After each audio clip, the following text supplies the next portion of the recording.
any man that want to marry you, there are tendencies he's going to exhibit whilst you are still dating.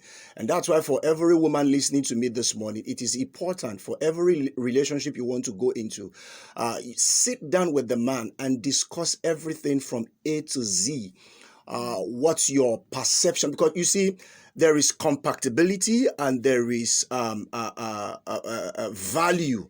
We have to ensure that our values are compatible. So not just in behavior, not just in character. And so if your values and mine don't agree, don't tally, then of course we cannot be heading in the same direction. That's why every woman don't just say, oh, I'm in love, because for most women, that's what ropes them in. When you try to warn them from the beginning that, you know what, have you sat down to discuss with this man? What are his views about, being a housewife, being a mother, being a career person? They really don't discuss all of these things. They just feel, oh, I'm in love. And I tell people, love is not enough for you to go into marriage, because love, like wine, will run out over time. When the rubbers meet the road, you won't remember love.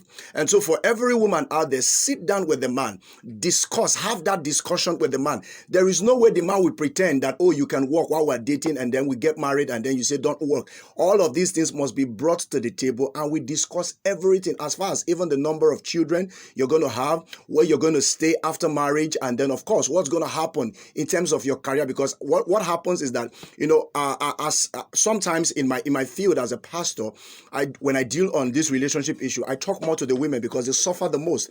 Because most times after getting married, they give up almost everything. You see some women, they were actually doing well, they were high flyers while they were still single. Some of them were already traveling as far as Dubai, going to buy goods to sell and doing businesses here and there, Turkey and other places.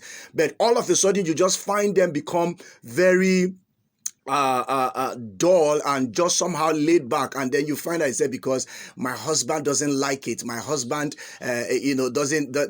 He's saying I either choose between the business or him, and all of those stuff. And it's crazy, because at the end of the day, these women get lost in the tides of time. A woman that was once a high flyer because he's married to an insecure man, before you know it, all of those potentials and everything die. So for every woman listening to me out there, if you are in a relationship and you're not yet married to any man yet, sit down with the man and have that discussion with the man. So for me, most women rope themselves in, and for me, doing domestic chores or domestic activities shouldn't stop you from being who God created you to be. Beyond marriage is not the destination. Marriage is a part of your journey to your destination. But the problem is that we have made what is supposed to be a part of the journey, we have made it the destination. So to every woman, I just want to be Mrs. Somebody. Sometimes you are better off alone.